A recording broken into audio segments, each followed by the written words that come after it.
Então, eu achei que não seria uma ideia muito ruim dar algum prosseguimento ao meu último vídeo. Queria elaborar e desenvolver um pouco algumas das ideias que eu apresentei ali e, eventualmente, claro, introduzir outros questionamentos que possam se mostrar relevantes. Para quem não sabe, a gente está falando do tema da cientificidade da psicanálise, ou, se vocês preferirem, do debate entre a psicanálise e a ciência, né? Então, se você está chegando agora, também não seria uma ideia muito ruim assistir a esse último vídeo, né, cujo link vai estar na descrição. Então, vamos lá.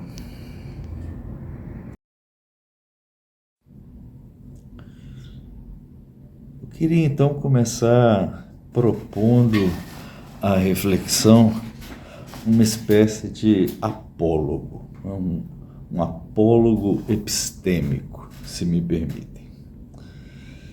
É o seguinte, considerem a seguinte situação. Um cientista, um astrônomo, ele está estudando o comportamento da Lua. Ele está interessado em entender por que a Lua fica dando voltas em torno da Terra. Nos termos próprios, né? Por que a Lua orbita a Terra? É um questionamento bem simples, né? Do ponto de vista da astronomia moderna, e a gente não pode dizer que a astronomia moderna já não tenha respondido satisfatoriamente a essa pergunta, né? Se eu a recoloco aqui, é só em função dos objetivos desse apólogo, né? Então, o astrônomo está interessado em entender por que a Lua orbita a Terra. Ele faz observações, ele faz mensurações, ele calcula a distância média entre a Lua e a Terra, ele calcula a massa da Lua, a massa da Terra, a velocidade tangencial da Lua, o que mais ele puder. Então, com esses dados e de posse da teoria da gravitação universal do Newton, por exemplo, ele consegue estimar o valor do campo gravitacional que a Lua sente da Terra, né? E com isso ele consegue estabelecer uma espécie de trajetória, né? Um movimento circular uniforme da Lua, ou previsto para a Lua. Eu digo uniforme, mas claro, a rigor, né? Certamente a órbita da Lua tem alguma elipticidade, né? Mas não importa, já é um grande avanço, né?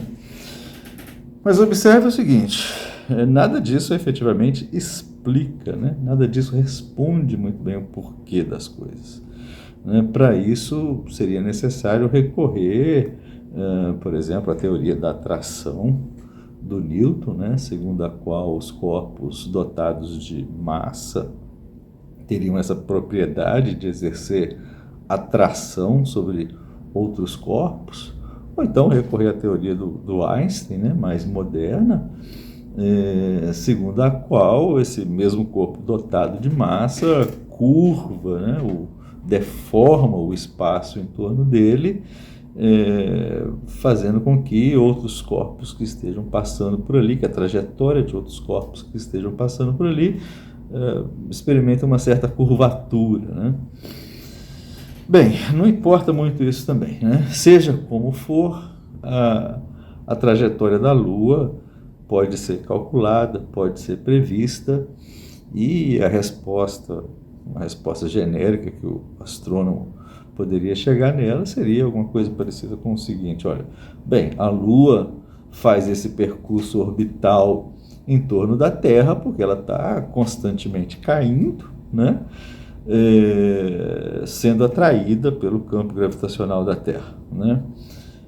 Mas, uma vez que ela tem uma certa velocidade tangencial, né, lateral à Terra, Então, quando ela cai um pouquinho, ela também se desloca um pouquinho tangencialmente, né? E isso faz com que se preserve mais ou menos a mesma distância, daí você tem um movimento circular, ou mais ou menos circular, uma órbita, né, em torno da Terra. Eis aí, né? O cientista chegou a uma explicação que a gente pode pensar que é suficientemente boa, né? Ele está satisfeito. Mas, no momento em que ele se prepara para comemorar, acontece uma coisa imprevista, né? Uma coisa até mesmo impensável. Não se esqueçam, isso é um apólogo, né? Bem, no momento em que ele está prestes a estourar champanhe e comemorar, a lua se volta para ele e diz: ei, cientista, você quer saber por que eu estou dando voltas em volta da Terra? É porque eu estou tentando me esconder do Sol.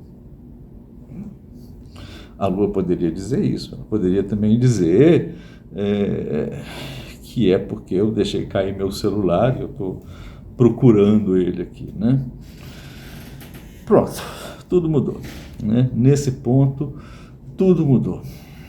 A gente ainda não sabe quanto e como, mas tudo mudou na astronomia.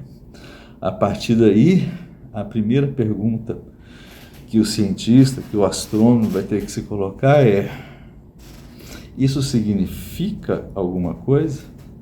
Né?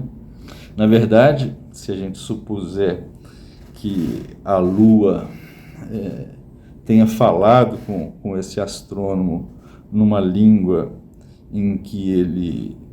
uma língua que ele conheça, uma língua que ele pelo menos saiba ser uma língua, né? Melhor ainda, uma língua na qual ele seja fluente, ele nem mesmo vai se colocar essa pergunta, né? Essa pergunta sobre se isso significa alguma coisa, né? Se ele conhece aquela língua, tudo se passará para ele de forma automática, né? Será evidente para ele que a Lua terá dito alguma coisa, né? Evidências, né? Evidências sempre requerem um certo framework, né? Um certo enquadramento cognitivo. Se você se apresentasse a um sei lá, um homem do século V depois de Cristo, com um microscópio e uma lâmina com bactérias, ele não ia ver bactérias, né? Por mais que ele estivesse olhando ali no microscópio e estivesse vendo o que a gente entende hoje como bactérias. Provavelmente havia um borrão, né, se movendo. Mas o que significa isso que a Lua disse? Voltando, né, para o nosso astrônomo, para o nosso apólogo. Né? Nesse ponto, né, ao se perguntar isso, né, o que significa isso que a Lua disse? Nesse ponto, se o nosso astrônomo for, por exemplo, partidário da astronomia baseada em evidências, né, nesse ponto ele vai ter calafrios, né, porque supor que os astros, ou melhor ainda, né, supor que dos astros emanam signos. O que significa isso, né? Supor que dos astros emanam signos. Isso vai colocar o nosso astrônomo nas portas da astrologia, né? O que certamente é algo insuportável para ele, e ele precisa pegar um outro caminho, né? É importante frisar, né? Eu digo isso porque, como diz, aparece escrito, né? Uma espécie de frontispício daquele filme Alien, o primeiro deles, né? No espaço, ninguém pode lhe ouvir gritar, né? O som, pois o som não se propaga no vácuo. Bem, ainda assim, isso não significa que os corpos celestes não possam produzir alguma coisa que, devidamente reconstruído, não possa ser equivalente a um som, né? O que eu quero dizer é que algo produz algum som, né? Reconhecer nesse som produzido por esse algo uma língua, né? Isso introduz toda uma nova dimensão no problema, né? Basta a gente evocar aqui, por exemplo, a questão que às vezes se fala da língua dos animais, né? Mas eu não quero entrar nisso agora não, né? O astrônomo ouviu um som, né? E ele reconheceu nesse som uma língua e ele se perguntou o que isso quer dizer, né? Bem, agora ele pergunta para si mesmo, então, não sem os calafrios, né, que eu mencionei acima, o que significa isso que a Lua disse, né? O que significa? Não foi à toa que eu mencionei a astrologia, né? A astrologia, de uma forma ou de outra, não é outra coisa senão a suposição de que os corpos celestes falam, né? Mesmo sem produzir som, escrita, né? E tudo gira em torno de decifrar esses signos, né? E o que eles significam para cada um. Mas a situação que a gente colocou é um pouco mais clara para o astrônomo, né? Para simplificar um pouco as coisas, vamos supor que a Lua tenha falado com o astrônomo na língua materna do astrônomo, né? A Lua dirigiu a ele a palavra de forma clara, direta e distinta, né? Como gostam os positivistas. Pois bem, se foi assim, então esse astrônomo ele não pode não sentir um certo efeito de sentido, né? Ainda que ele possa questionar, né? Ele pode questionar esse efeito. E ele pode fazer muitas questões. Ele pode se perguntar, e aí a gente se aproxima do ponto onde as questões que nos são mais importantes começam a se abrir. Ele pode se perguntar, por exemplo, por que eu? Né? Por que agora? A mim? E não antes, com uma outra pessoa? Por que agora comigo a Lua resolveu falar? Né? Essa pergunta não é irrelevante. E ele pode se perguntar também, será que o que ela está falando é verdade? Será que ela realmente sabe a verdadeira razão pela qual ela está girando em torno da Terra? Se sabe, por que ela mente para mim? Se não sabe, será que ela mente para si mesma?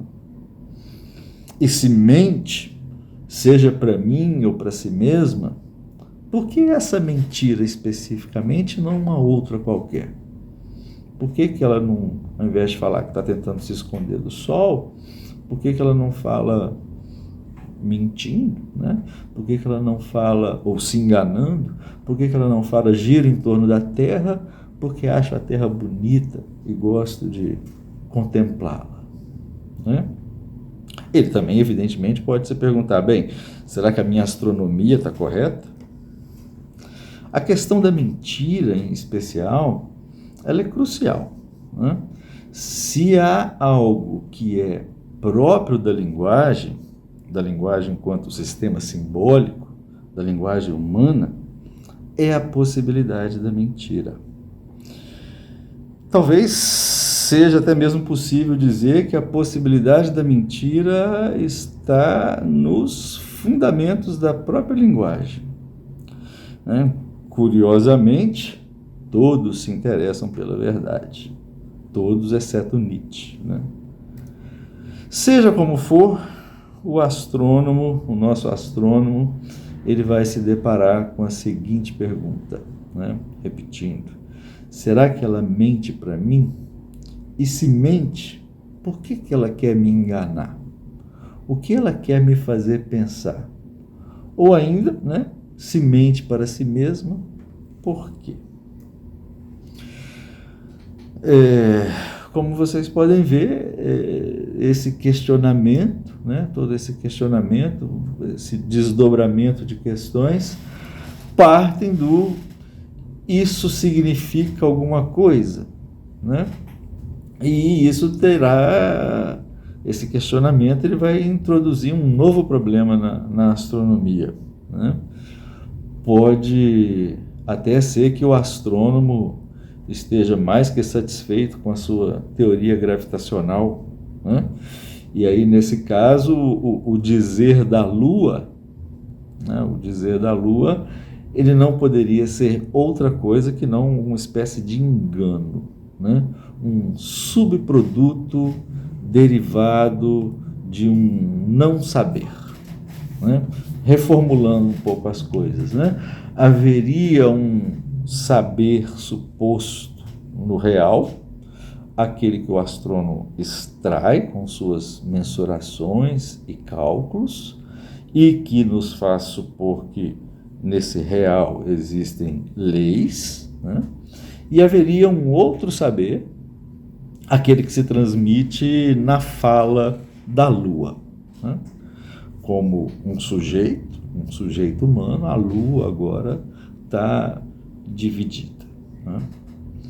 A questão que, ou mais uma das questões que podem ser colocadas agora para o astrônomo se e quanto esses saberes sabem sobre si mesmos.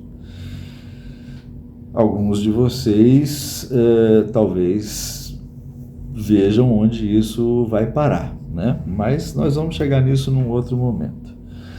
Seja como for, a astronomia, depois de um evento como esse, ela não poderia mais ser a mesma, né? A menos que fosse um astrólogo, jamais um astrônomo se colocaria questões dessa natureza, né? Sendo assim, a base epistêmica do trabalho do astrônomo não precisaria em nenhum momento se colocar questões da ordem do sentido, da verdade, da mentira e etc. Mas se ocorresse alguma coisa desse tipo, então a astronomia não poderia mais ser a mesma, né? Agora que a Lua falou, a astronomia se tornou o que o pessoal chamava antigamente do alemão de Geisteswissenschaft, né? Uma ciência do espírito, né? Isso foi traduzido ou transposto para a ideia de uma ciência humana, né? Geisteswissenschaft, Geist, né? Passando pelo inglês ghost, dá o nosso fantasma, né? Se a gente fosse forçar um pouquinho a tradução assim de uma forma um pouco mais literal, seria a ciência do fantasma, né? Quem disse que os conceitos psicanalísticos são ruins, né? Bem, a gente tem um seminário do Lacan que chama a lógica da fantasia ou a lógica do fantasma. Não seria muito difícil da lógica chegar na ciência, até porque a lógica, segundo o próprio Lacan, seria a ciência do real, né? Mas, enfim. Eis aí o meu apólogo, né? Que eu vou chamar de apólogo dos corpos celestes falantes, né?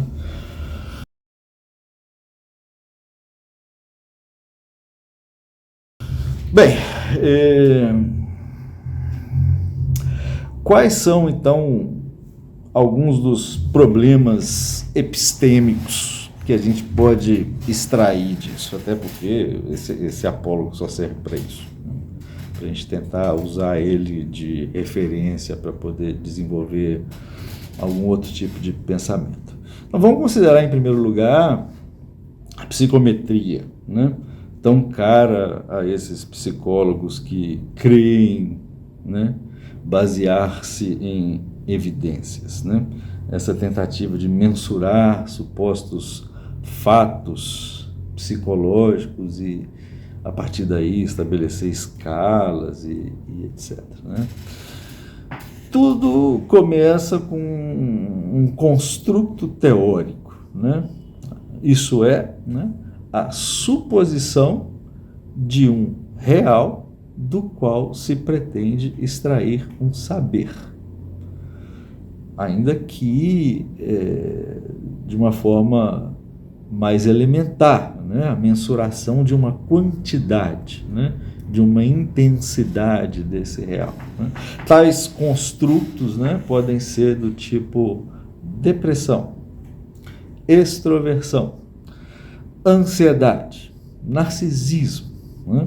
Supõe-se, né, que esses construtos são entidades no real e se pretende medir a quantidade ou a intensidade da presença dessas entidades em um determinado indivíduo ou população. Né? Mas nada impede também que, por exemplo, se construa outros tipos de construtos. Né? Por exemplo, pode-se falar do grau de satisfação conjugal. Né? A gente pode falar até mesmo, por exemplo, do grau de satisfação com a plataforma de streaming tal. Né? Esse construto pode ser qualquer coisa. Qualquer coisa para o que se tenha bons argumentos, convincentes argumentos, no sentido de se supor a existência desse construto. E esses argumentos, eles não podem vir de outro lugar senão de uma teoria, né? Por melhor ou pior que ela seja. Né?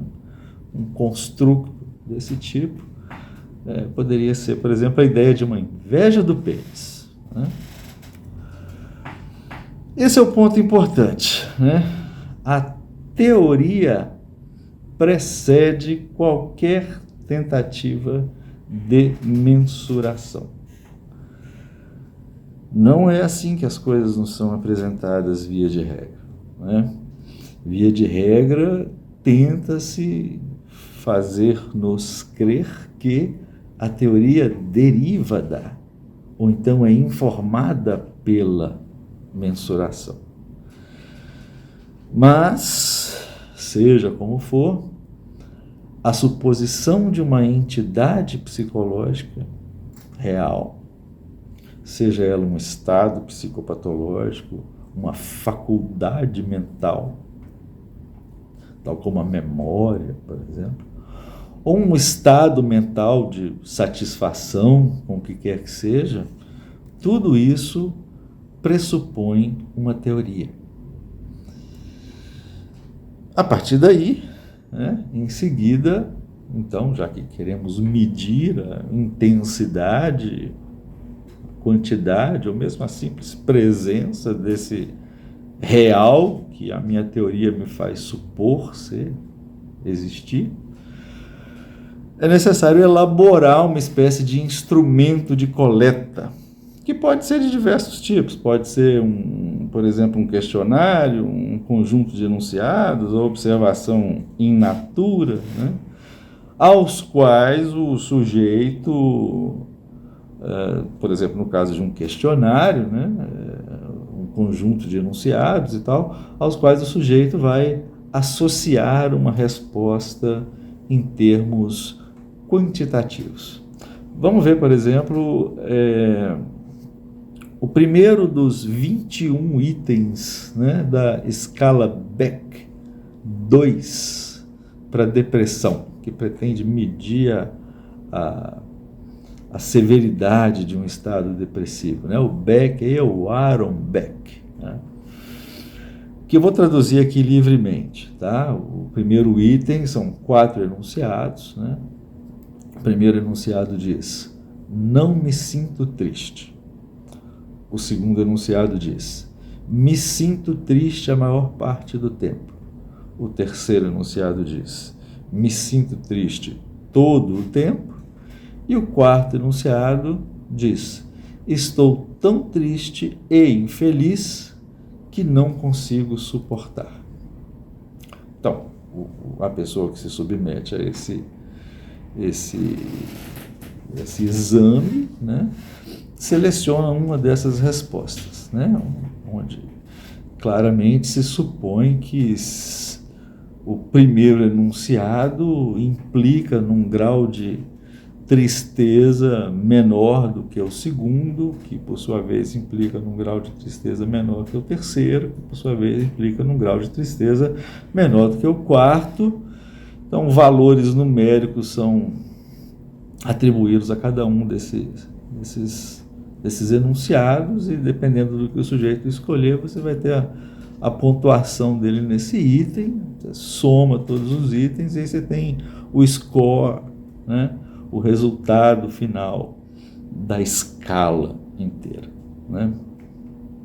A questão toda aí é a necessidade que existe de correlacionar, né, um enunciado desses que eu citei agora há pouco, correlacionar esses enunciados a uma quantidade de um estado de humor suposto presente no real.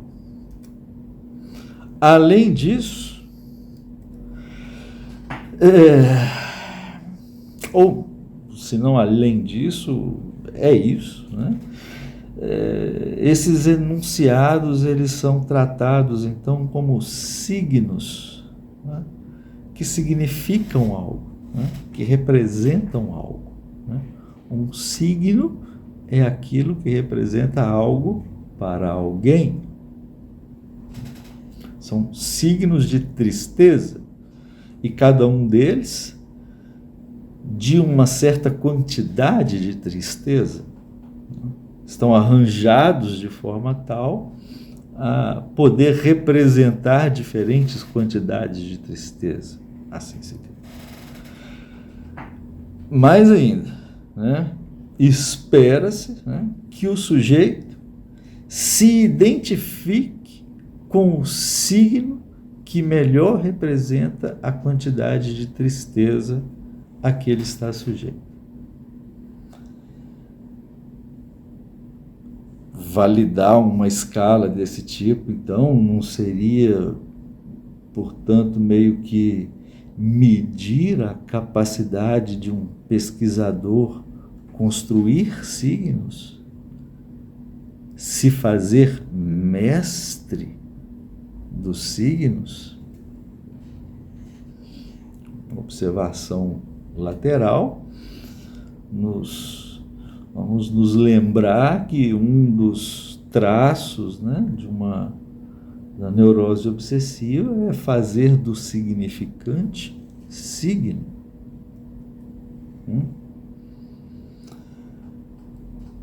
Como no caso do apólogo da lua falante, trata-se aí de preencher um hiato. No caso da lua, o hiato entre aquilo que a lua diz e as equações que descrevem o seu comportamento. No caso aqui em questão, entre a formalização em enunciados de um dito com o qual se espera que o sujeito se identifique e um estado de humor supostamente presente no real.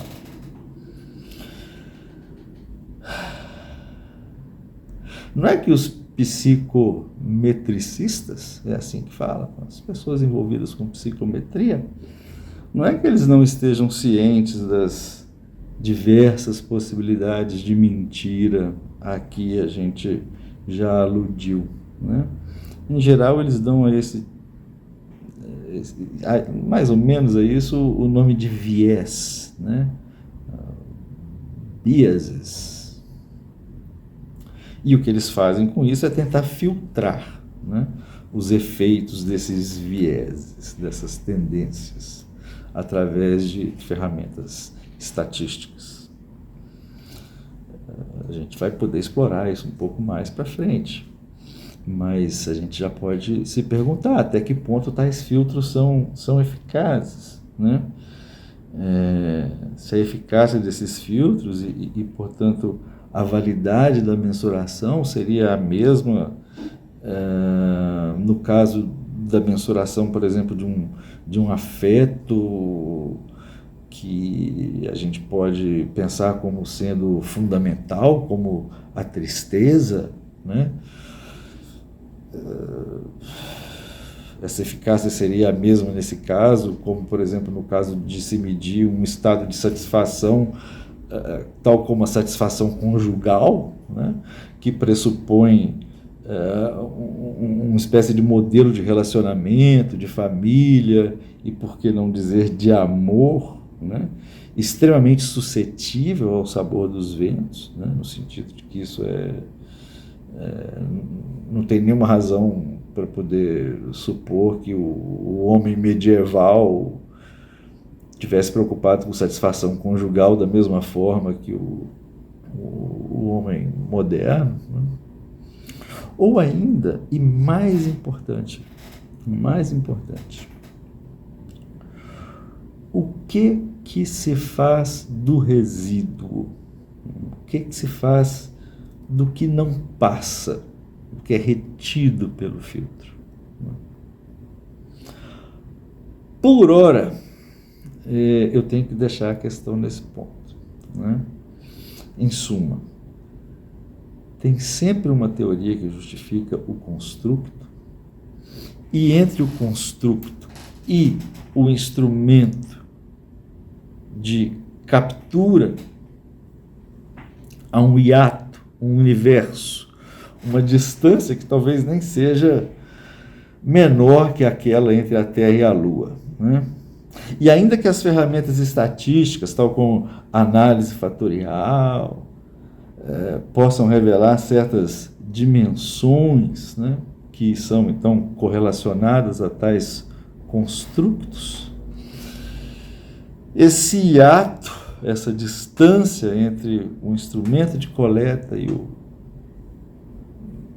suposto fato real, ele não pode ser preenchido com outra coisa que não com uma argumentação que é baseada na mesma teoria que levou à construção do construto.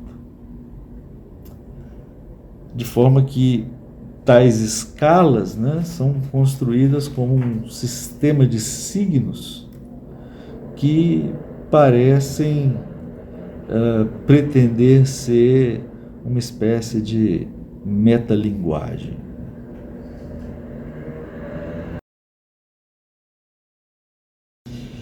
Eu quero ainda abrir uma outra porta. Nesse vídeo eu vou só abrir portas, né? Em vídeos posteriores, se houverem vídeos posteriores, a gente tenta entrar por essas portas e explorar um pouco do que tem nesse terreno, nesse universo. Mas eu quero só abrir mais uma porta, né? Uma outra linha de indagação. Trata-se, nesse caso, das neurociências. Se há algo que se aproxima, né, no sentido literal, da nossa lua falante, esse algo é o encéfalo humano, né?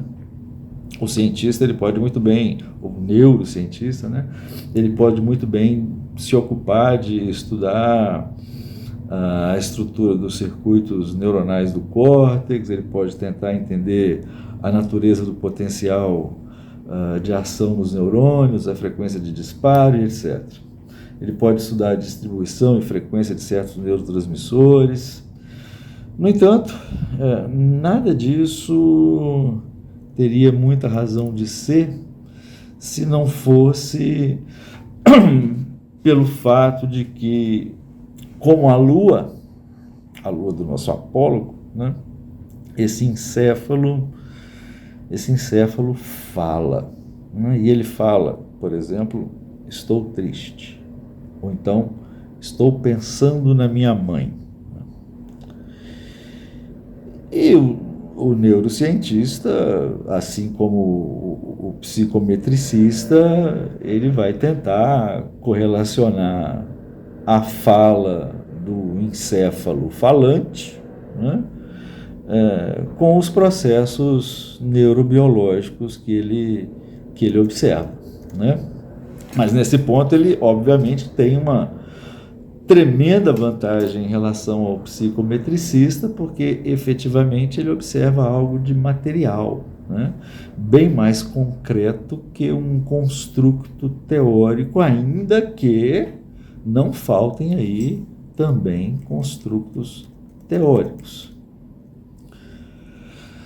Mas mesmo no caso do neurocientista, e assim como no caso do nosso astrônomo, as diversas questões a respeito da mentira e do sentido se colocam. Tem muita coisa para explorar aí, em especial o que certos trabalhos parecem estar começando a tornar possível, ainda que isso ainda esteja num estado bem embrionário, através de inteligência artificial e processamento de Big Data, ou seja, eu estou falando da decodificação, né, da experiência subjetiva a partir da análise dos dados neurobiológicos. Mais para frente eu falo mais disso detalhadamente. De qualquer forma, se isso fosse possível, né, se isso for um dia possível, isso nos permitiria ultrapassar, né, superar o problema colocado pela possibilidade da mentira, né? Deixa a questão aberta por enquanto.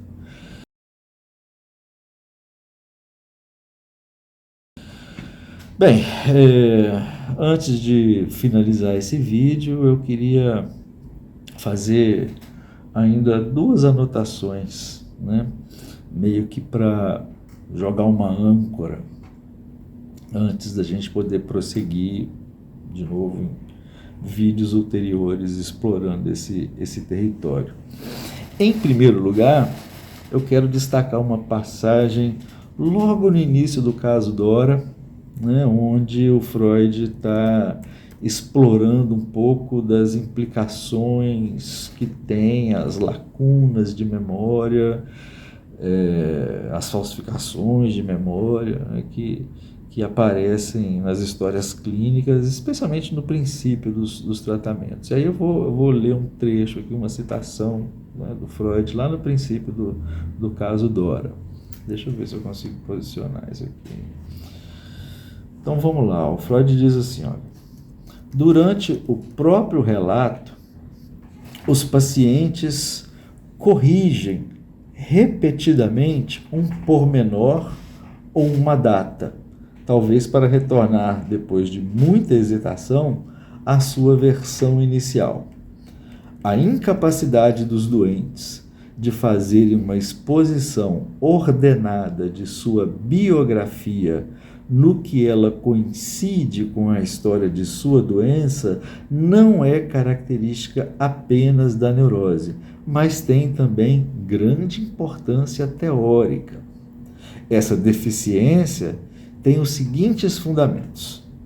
Em primeiro lugar, os pacientes retêm consciente e intencionalmente parte do que lhes é perfeitamente conhecido e que deveriam contar, por não terem ainda superado seus sentimentos de timidez e vergonha ou discrição quando há outras pessoas em jogo.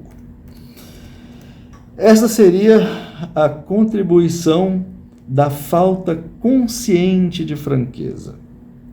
Em segundo lugar, parte do conhecimento amnésico de que o paciente dispõe em outras ocasiões não lhe ocorre enquanto ele narra sua história, sem que ele tenha nenhuma intenção de retê-la.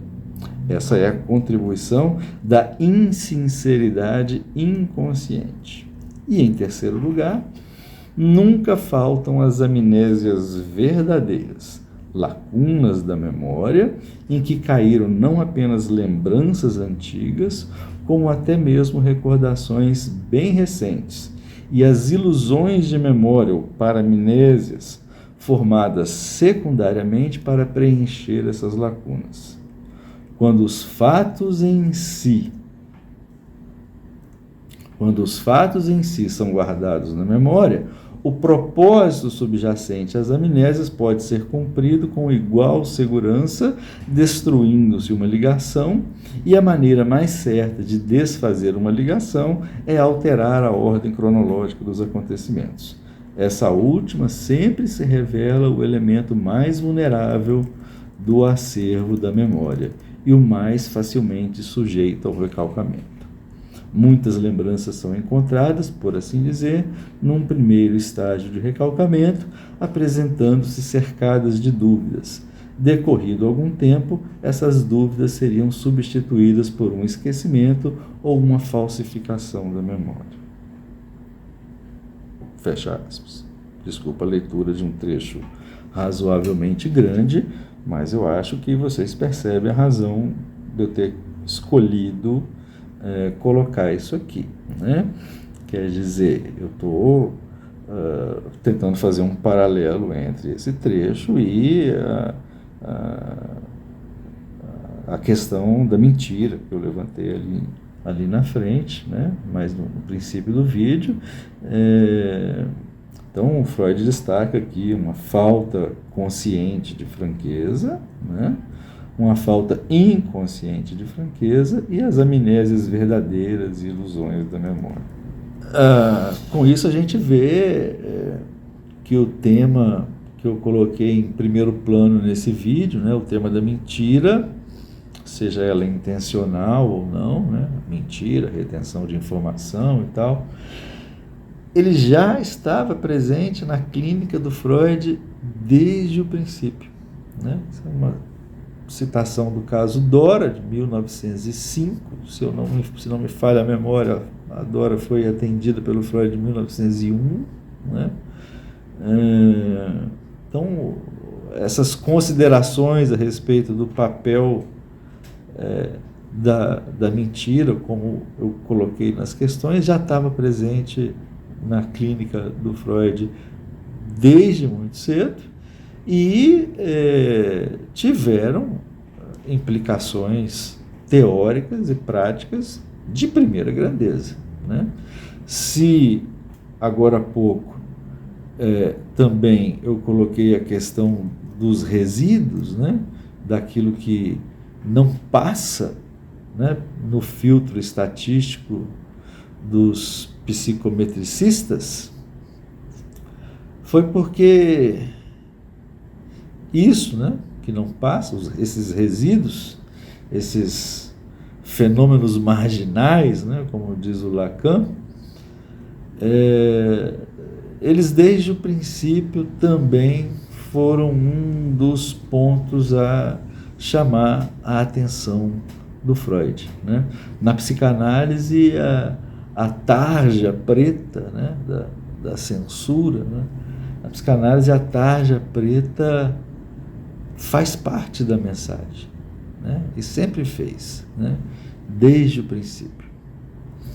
E aí, para finalizar, eu quero também destacar uma reflexão com a qual o Lacan, né, abre o seu seminário público, né, o primeiro deles, né, o seminário 1, sobre os escritos técnicos do Freud.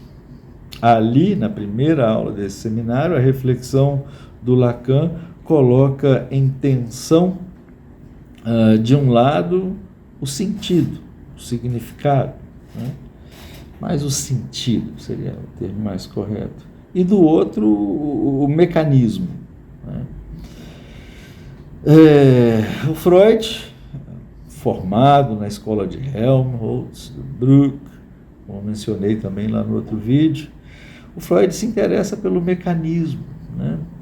Mas também, né, ao se interessar, por exemplo, pelo sentido dos sonhos, ele parece se afastar disso, ele parece se afastar daquele pacto de sangue, né?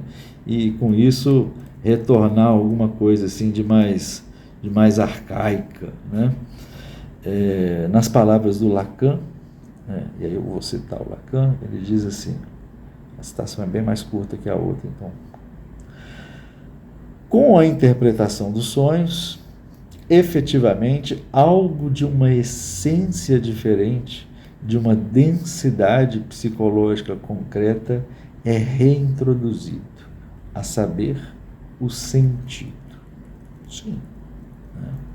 A questão do sentido não tem como não se colocar, uma vez que você está diante de um sujeito falante, um corpo falante. Mas o que interessa ao Freud é menos o sentido do que a sua determinação. A pergunta é menos qual é o sentido do que o que determina esse sentido. Ou até mesmo o que determina que haja sentido, aqui ou ali, esse ou aquele, não importa.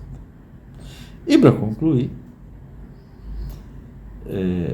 eu vou concluir com a fala que o Lacan conclui essa aula desse seminário. Ele diz assim: a introdução de uma ordem de determinações na existência humana, no domínio do sentido, se chama a razão. A descoberta de Freud é a redescoberta num terreno não cultivado da razão. E assim eu vou terminar hoje. Vamos ver se haverá sentido em continuar com essa discussão. Obrigado.